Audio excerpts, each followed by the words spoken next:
Buongiorno da Sicilia 24, i titoli del telegiornale. Mafia e voto di scambio in manette l'ex senatore Papania e l'ex vice sindaco di Alcamo Perricone nell'operazione contro le cosche di Alcamo e Calatafimi. I 10 gli arresti.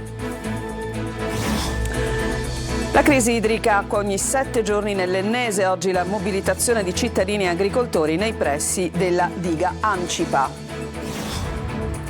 E scontro tra magistrati e centrodestra dopo la richiesta di condanna per Salvini nel processo Open Arms a Palermo, la Lega pronta a scendere in piazza. Catania, incubo sosta selvaggia davanti all'ospedale Garibaldi Centro con le ambulanze che restano imbottigliate. Il direttore del presidio medico dice: catanesi, rispettate le regole. La fiction Stromboli va in onda su Rai 1 e gli abitanti dell'isola ne boicottano la visione. Durante le riprese nel 2022 si scatenò un devastante rogo sull'isola. Catania, applausi a cielo aperto per alla Villa Bellini per la serata inaugurale della rassegna belliniana, 17 gli appuntamenti in programma fino al 28 settembre. Calcio, il Catania dai grandi numeri in difesa guarda al futuro con convinzione, ma deve migliorare in avanti. A Messina e Trapani serve più concretezza.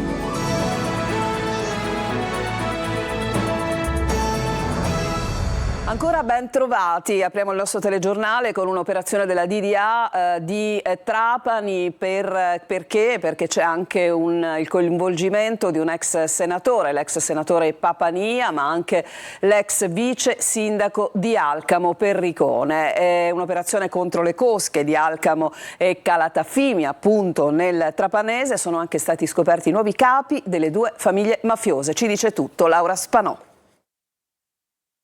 C'è anche l'ex senatore alcamese Nino Papania tra le 10 persone arrestate nella notte in provincia di Trapani. Accusa pesante quella di scambio elettorale politico-mafioso. L'inchiesta ha documentato l'esistenza di un connubio affaristico mafioso in grado di condizionare anche dietro corrispettivo in denaro il libero esercizio del consenso elettorale, facendo emergere la capacità dell'organizzazione di indirizzare il voto locale in favore del candidato alcamese Angelo Rocca, non coinvolto nelle indagini, coordinatore provinciale del movimento politico Via, fondato dall'ex senatore Papania, contro il quale le contestazioni lo riguardano quale promotore di una richiesta di voti alla famiglia mafiosa dietro un compenso in denaro pari a circa 3.000 euro in occasione delle elezioni regionali siciliane del settembre 2022. Il nome di Papania nel tempo è comparso anche in altre indagini su scambio di voto e violazione dei sistemi informatici delle forze dell'ordine. Con Papania è stato anche arrestato l'ex vice sindaco e imprenditore di Alcamo Pasquale Perricone. L'operazione, coordinata dalla DDA di Palermo, è stata condotta dalle squadre mobili di Trapani e Palermo, dal Sisco e dallo SCO. Gli arrestati sono indiziati a vario titolo di associazione a delinquere di stampo mafioso, scambio elettorale politico-mafioso, estorsione e spaccio di stupefacenti aggravati dal metodo e dall'agevolazione mafiosa, traffico di influenze, violazione di segreto d'ufficio e porte detenzione illegale di armi. Il provvedimento riguarda un'inchiesta del 2021 e ha riguardato anche aspetti legati alla latitanza di Matteo Messina Denaro.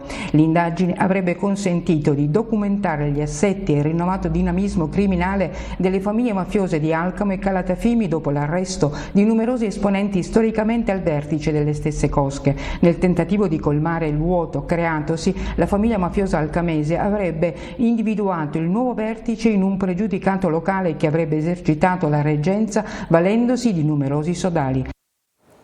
Adesso alla crisi idrica della quale ci occupiamo durante i nostri telegiornali ormai da mesi. È critica la situazione nell'Ennese, in alcuni comuni in particolare, con l'acqua che viene distribuita ogni 7 giorni. Troina e Nicosia sono dei comuni assetati. Questa mattina la mobilitazione di cittadini e agricoltori nei pressi della diga Ancipa. Sentiamo Adelaide Barbagallo.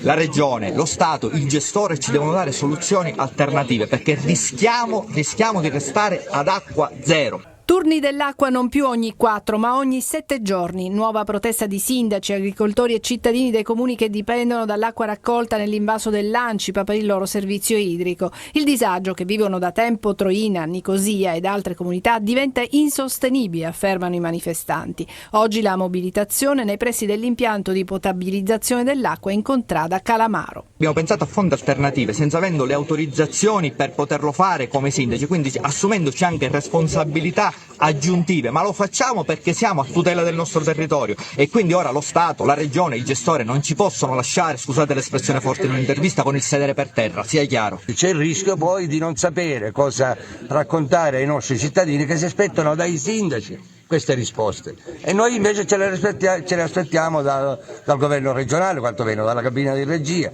La protesta per modificare le decisioni della cabina di regia per l'emergenza idrica che hanno portato a ridurre il volume di acqua da prelevare dalla diga Ancipa per distribuirla ai comuni, una diga che con la siccità rischia di prosciugarsi. Noi ci aspettiamo la pioggia e questo è normale, è naturale, ma che se lo aspetti pure la cabina di regia, cosa lo aspetti il governo regionale, la pioggia senza fare interventi programmati, questo secondo me ci preoccupa. I sindaci si dicono pronti alle barricate. Ed è scontro tra magistrati e maggioranza di centrodestra dopo la richiesta di condanna per Salvini nel processo Open Arms a Palermo. L'Associazione Nazionale Magistrati è cauta, la Lega è pronta a scendere in piazza. Luca Ciliberti. Il processo Open Arms riapre lo scontro tra governo e magistratura. I PM di Palermo chiedono una condanna esemplare, 6 anni per l'attuale vice premier ed ex ministro dell'interno Matteo Salvini, colpevole, secondo l'accusa, di sequestro di persone e rifiuto di atto d'ufficio. Nel 2019 impedì lo sbarco di 147 migranti. Tutto il centrodestra invece fa quadrato, lo difende e parla di un processo politico. Così l'Associazione Nazionale Magistrati di Palermo scende in campo, definendo, quelle della maggioranza, reazioni scomposte. Non ci si può scandalizzare per il fatto che un reato venga ipotizzato nei confronti di un ministro, ripeto, che se ha agito nel corso di un mandato politico e ha agito correttamente verrà stabilito. Ciò che invece va da parte nostra come Associazione Nazionale Magistrati profondamente criticato è la levata di scudi contro la magistratura tutta, con un atteggiamento che non fa che minare la fiducia nelle istituzioni democratiche. Matteo Salvini dal canto suo non molla e rilancia, aggiorna la sua biografia controvento con 13 pagine intitolate Processo a un italiano, interpretando di fatto un pensiero comune a tutto il centrodestra, incluso il presidente del Consiglio Giorgia Meloni, che parla di precedente gravissimo. Tutta la Lega è pronta a scendere in piazza e schierarsi per difendere il proprio capitano. Matteo Salvini ha convocato il Consiglio federale al quale io parteciperò per valutare tutte le azioni da intraprendere, a cominciare dal prossimo weekend e dall'ultimo di settembre, in cui saremo in tutte le piazze d'Italia per esprimere la massima solidarietà a Matteo Salvini, che ha fatto quello che avremmo fatto tutti quanti noi. Il clima politico è tutt'altro che disteso, l'attacco del governo alla magistratura è fuori posto, dicono dal PD per Sinistra Italiana, la Premier su Open Arms apre un conflitto costituzionale, il Movimento 5 Stelle giudica le dichiarazioni di Salvini sovversive come l'assalto a Capitol Hill e Riccardo Maggi di Più Europa definisce Premier e Vice Premier gli Orban alla matriciana. Sono passati 54 anni, ma alla fine, la tragica fine del giornalista Mauro De Mauro resta ancora un mistero. Oggi la commemorazione a Palermo l'ha seguita per noi Marco Gullà. 54 anni sono passati, senza verità, senza giustizia. Ricorre oggi l'anniversario di morte di Mauro De Mauro, giornalista palermitano del quotidiano L'Ora. Era la sera del 16 settembre 1970 e De Mauro fu rapito da Cosa Nostra. Il suo corpo non verrà mai più ritrovato e ad oggi non ci sono esecutori materiali o mandanti. Ad alcuni colleghi giornalisti, pochi giorni prima del 16 settembre, disse che aveva uno scoop che avrebbe fatto tremare l'Italia. A cosa si riferiva? Un giornalista che vedeva oltre, che guardava e indagava dove altri non arrivavano. Fu ucciso da Cosa Nostra perché era un personaggio scomodo e in quegli anni la mafia uccideva chiunque si mettesse contro. La figura di Mauro De Mauro lo dimostra tutt'oggi, si tratta di una figura attualissima, perché è una figura che ci ricorda l'importanza della stampa, l'importanza della libera e indipendente stampa. A me piace sempre di Mauro De Mauro sottolineare il suo sguardo profetico, cioè la capacità di vedere cose che forse ancora ancora non erano nemmeno accadute o stavano accadendo, sapeva leggere i segnali deboli, e questo per un giornalista è una delle più grandi caratteristiche. Presente anche la figlia del giornalista, si commuove ancora dopo tanti anni ricordando il padre. Ho raccontato che una volta mi trovavo litigata con mio marito e ho chiesto l'indirizzo di un albergo e mi hanno detto prenda per via Mauro De Mauro, e io sono rimasta di stucco perché non lo sapevo. Un'assemblea dei lavoratori per fare il quadro sul futuro del polo petrolchimico di Siracusa. Per i sindacati le aziende non avrebbero fatto nulla per la transizione energetica e dunque serve un piano industriale per guardare in modo positivo al futuro. Sentiamo Francesco Aloi. Il futuro del petrolchimico non sembra così scontato. Per questo i sindacati hanno organizzato un'assemblea dei lavoratori, considerata un punto di partenza. Pensare oggi che dobbiamo solo affrontare le emergenze, oggi di ES o domani di ISAB o dopodomani di Universalis, è una battaglia già persa in partenza. Impianti vecchi e poca volontà nel mettere in atto la transizione energetica. Secondo i sindacati, le grandi aziende del petrolchimico ad oggi su questo fronte di concreto non hanno fatto nulla. Abbiamo chiamato la politica per capire il loro punto di vista. Purtroppo non tutti hanno sentito l'esigenza di venire, secondo me hanno gettato la maschera e hanno detto da che parte stanno. Sicuramente non hanno a cuore l'interesse dell'area industriale siracusana. Un petrolchimico su cui anche la Procura da tempo ha puntato gli occhi, non solo dopo l'incidente all'impianto U100 Topping ISAB Sud, ma già da qualche anno al depuratore IAS, che non avrebbe trattato i reflui secondo le norme. L'IAS è un impianto che ha la proprietà a maggioranza regionale, quindi noi chiediamo che la regione in qualche modo faccia i dovuti investimenti, metta i soldi per risanare e per mettere in sicurezza e per ridare questo impianto alla comunità. Tra le tante incertezze sul futuro, qui si ricorda che in ballo ci sono più di 10.000 posti di lavoro. Serve un vero piano industriale, ribadiscono. A Catania i carabinieri hanno arrestato 4 persone che spacciavano droga tra crack e cocaina in un locale condominiale in viale San Teodoro a Librino. Erano protetti da ben 15 telecamere a circuito chiuso. La singolarità sta nel cartello che avevano esposto con la scritta «Per colpa di qualcuno non si fa credito a nessuno». Restiamo a Catania, l'argomento è diverso, l'incubo sosta selvaggia, ve ne abbiamo già parlato davanti all'ospedale Garibaldinesi, ma stessa situazione allarmante che tra l'altro crea anche grandi difficoltà per le ambulanze, è quella che si trova davanti all'ospedale Garibaldi Centro. Sentiamo Tonino De Mana.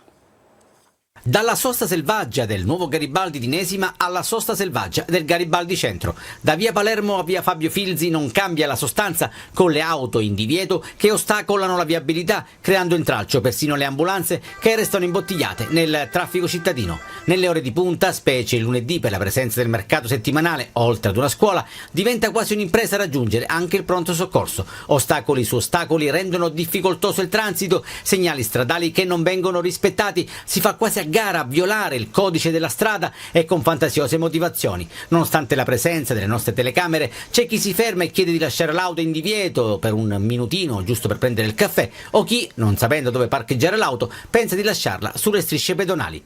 Da anni si sollecitano interventi ed una maggiore presenza dei vigili urbani per disciplinare il traffico in via Filzi, ma ogni richiesta cade nel dimenticatoio ed allora si tenta con gli appelli, questa volta parola e microfono a Sebastiano De Maria, direttore medico del presidio Garibaldi Centro. Il rispetto delle regole che già sono esistenti sarebbe sufficiente a salvare la vita anche alle persone che hanno necessità di accedere al nostro pronto soccorso, quindi sicuramente da questo punto di vista un appello a tutti i concittadini.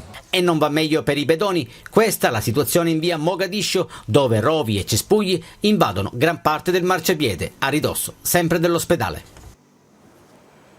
Ieri sera su Rai 1 la prima puntata della fiction sulla protezione civile, lo ricordiamo Stromboli, nel 2022 durante le riprese un rogo devastante. I residenti sono indignati appunto per questa messa in onda e hanno cercato di boicottarne la visione. Emanuela Corsi.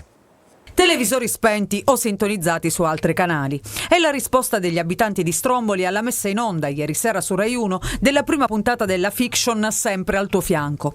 Nelle TV dei locali pubblici dell'isola invece è stato controprogrammato un video con le immagini dell'incendio che si era sviluppato proprio su quel set il 25 maggio del 2022 e che devastò ettari di vegetazione. Sui social molti gli appelli per boicottarne la visione. La messa in onda della fiction nasce fondamentalmente da quella notte tremenda in cui sono stati abbandonati gli abitanti e con loro sangue, lacrime e sudore hanno provveduto a evitare che i danni fossero ancora maggiori, non ci fossero vittime e le case non bruciassero. Stromboli non fu devastata soltanto dal rogo, ma anche dall'alluvione che ricoprì le case di fango nell'agosto successivo. A tutt'oggi, a 2 anni di distanza, e qui cresce ancora l'indignazione, non sono stati fatti ancora lavori che dovevano essere fatti addirittura preventivamente. Una netta presa di posizione contro la decisione della RAI è arrivata anche da Federalberghi Eolie e dagli operatori turistici, secondo i quali la fiction non renderebbe giustizia all'isola. Avevamo fatto un incontro con i vertici RAI in aprile con tutta la cittadinanza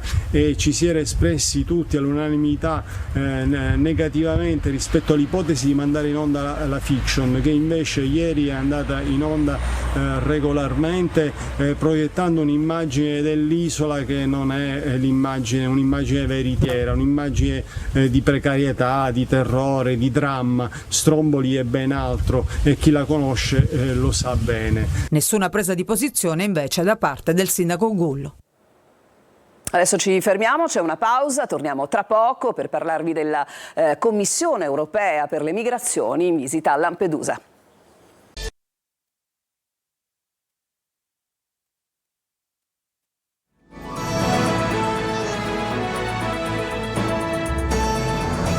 Tornati in studio, l'Europa si accorge dell'emergenza migranti, arriva infatti in Sicilia la Commissione per le migrazioni, la Commissione europea, iniziano da Lampedusa i 3 giorni appunto siciliani. Sentiamo Manlio Viola. Sbarca in Sicilia la Commissione per le migrazioni, i rifugiati e gli sfollati dell'Assemblea parlamentare del Consiglio d'Europa. Lo fa per una visita che durerà più giorni, che punta a verificare come l'Italia gestisca il fenomeno delle migrazioni. L'arrivo della Commissione era atteso da tempo e con lo sbarco dei commissari si spera finalmente che possa crescere anche l'attenzione europea nei confronti di un fenomeno che assume sempre più il carattere di un'emergenza, gestita però con strumenti quasi ordinari. Caso vuole che lo sbarco dei commissari europei arrivi nel pieno della polemica fra il governo e la magistratura italiana, che segue la richiesta di condanna a 6 anni per il vice premier Matteo Salvini per la vicenda del ritardato sbarco dei migranti dalla nave Open Arms. Ma la Commissione annuncia che non si occuperà di questioni interne e la sua visita non sarà in alcun modo influenzata da queste vicende. Si comincia oggi dall'isola di Lampedusa, dove sono previsti incontri con Aeronautica Militare, Questore, Prefetto di Agrigento, comandanti di Carabinieri, Guardia di Finanza e Guardia Costiera e con i referenti di Frontex, l'agenzia dell'Unione Europea per l'asilo, oltre alle principali organizzazioni non governative attive nell'arcipelago delle Pelagie e gli amministratori delle comunità locali. La visita continuerà poi domani e dopodomani a Catania, al centro Fami e a Pozzallo, al centro di prima accoglienza. Fra le priorità della Commissione è anche acquisire notizie sulla gestione dei minori non accompagnati, che rappresenta una emergenza dentro l'emergenza. Lo spettacolo con il grande successo di pubblico per la serata inaugurale alla Villa Bellini di Catania della Rassegna Belliniana, la kermesse dedicata al Cigno Catanese, con 17 appuntamenti in programma fino al 28 settembre. Eva Spampinato.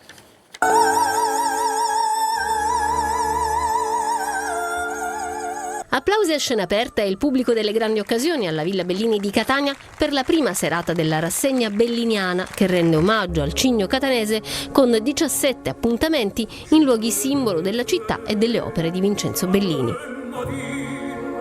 Il concerto, che ha aperto la 4ª edizione, ha avuto 2 celebri interpreti come il soprano Desiree Rancatore, il tenore Vittorio Grigolo e l'orchestra sinfonica siciliana diretta da Gianluca Marcianò. Il programma, intitolato Le Melodie Infinite, ha proposto pagine operistiche celebri, tra cui Casta Diva di Bellini, ma anche altri brani di Giacomo Puccini, Giuseppe Verdi, Gaetano Donizetti. La rassegna prosegue fino al 28 settembre ed è anche un'occasione per offrire una proposta culturale di alto livello ai tanti turisti che arrivano in Sicilia. Una rassegna che sta crescendo di anno in anno e lo vediamo dal numeroso pubblico presente. Chiaramente rientra nei canoni e nei progetti dell'assessorato, che intende, attraverso eventi culturali di alta portata come questo, chiaramente dare un'offerta turistico-culturale di livello. Adesso ci fermiamo ancora, in chiusura di telegiornale, il calcio, ci occuperemo delle siciliane di Serie C. A tra poco.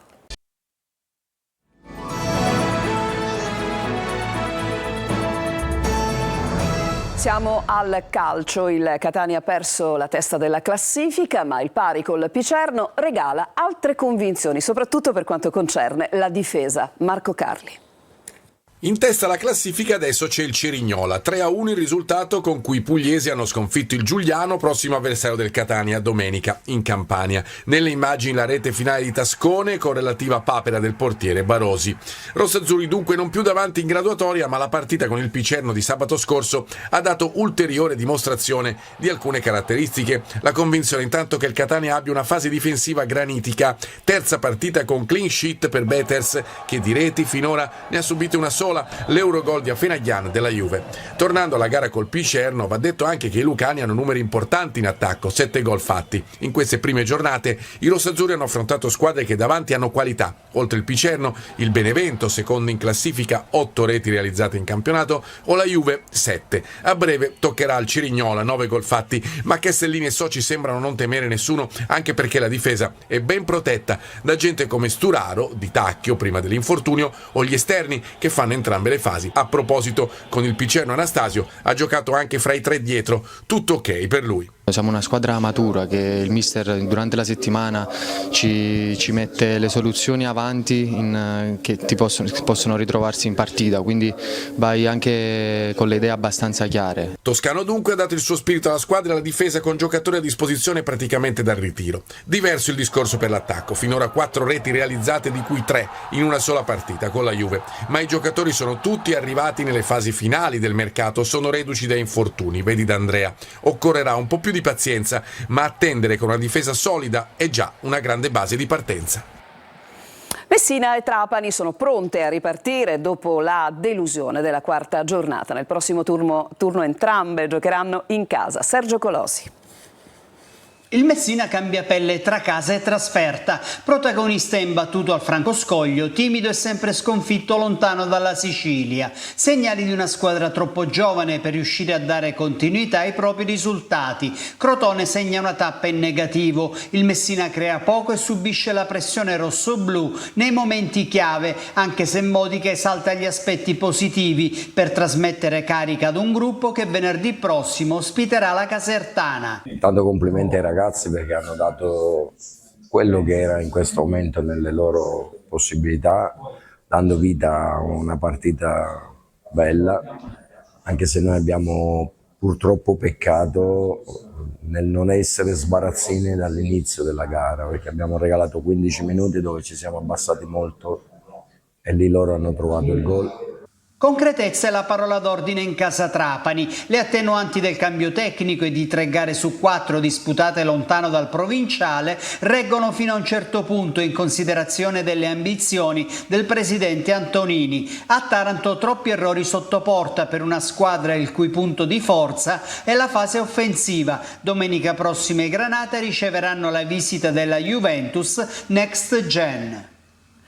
E tra poco approfondimenti non solo sulle 3 siciliane di Serie C ma anche sul Palermo nel consueto appuntamento del lunedì, anteprima corner. Questa sera invece su Telecolor in prima serata sarà spazio tutto per il Catania con corner e entrambe le trasmissioni sono condotte da Angelo Gagliano. A lui vi lascio naturalmente tra pochi istanti, giusto il tempo di ricordarvi che Sicilia 24 tornerà alle 19. Buon pomeriggio.